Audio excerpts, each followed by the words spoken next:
একদিন একজন গরিব লোক রাস্তায় 10টি টাকা পেল। সে ভাবতে লাগলো, এই 10 টাকায় কি কেনা যাবে।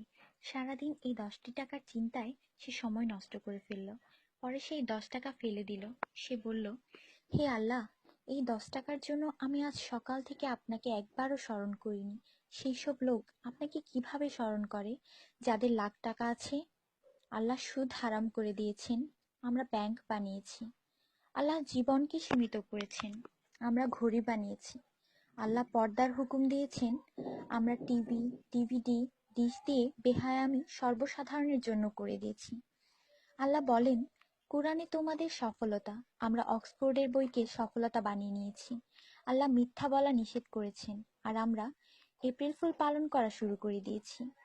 আল্লাহ বৃদ্ধ বয়সে মা বাবার সেবা করতে বলেছেন, আমরা বৃদ্ধাশ্রম বানিয়ে ফেলেছি।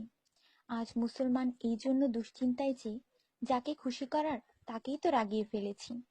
দয়া করে সবাইকে ফরওয়ার্ড করুন, কারণ নেকির দাওয়াত দেওয়ায় নেকিকারীর সমান সওয়াব পাওয়া যায়।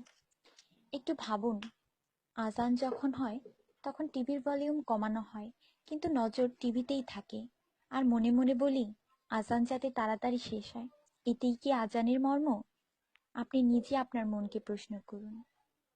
আজানের জবাব দেওয়ার চেষ্টা করুন, যাতে মৃত্যুর পর কালিমা তাইয়্যিবা আমাদের নসিব হয়। অনুরোধ, এই মেসেজটি সবার কাছে পৌঁছে দিন। বন্ধুরা, আমাদের দাওয়াতে যদি কেউ না আসে, আমরা রাগান্বিত হই। আল্লাহর পক্ষ থেকে আমাদের জন্য প্রতিদিন 5 বার দাওয়াত আসে, আর আমরা নামাজ পড়ি না। তাতে কি আল্লাহ আমাদের উপর রাগান্বিত হন না? এটি শুধু মেসেজ না, বাস্তবতা। দয়া করে নামাজ আদায় করুন এবং অন্যকেও উৎসাহিত করুন। যিনি এই মেসেজ পড়েন তাদের উপর আল্লাহ আরও রহমত দিন, এবং যিনি এই মেসেজ ফরওয়ার্ড করেন তার ভালো ইচ্ছা আল্লাহ পূরণ করুন এবং হিদায়াত করুন।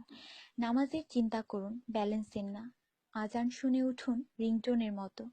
কুরআন মনোযোগ দিয়ে পড়ুন, SMS পড়বার মতো। জীবন সবসময় থাকবে না নেটওয়ার্কের মতো।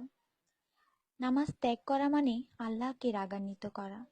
ফজর 6 মিনিট, জোহর 15 মিনিট, আসর 8 মিনিট, মাগরিব 10 মিনিট, এশা 18 মিনিট, মোট 57 মিনিট। 80% লোক এই মেসেজ ফরওয়ার্ড করে না। দয়া করে আপনি করুন। আল্লাহ সবার মঙ্গল করুন। আমিন।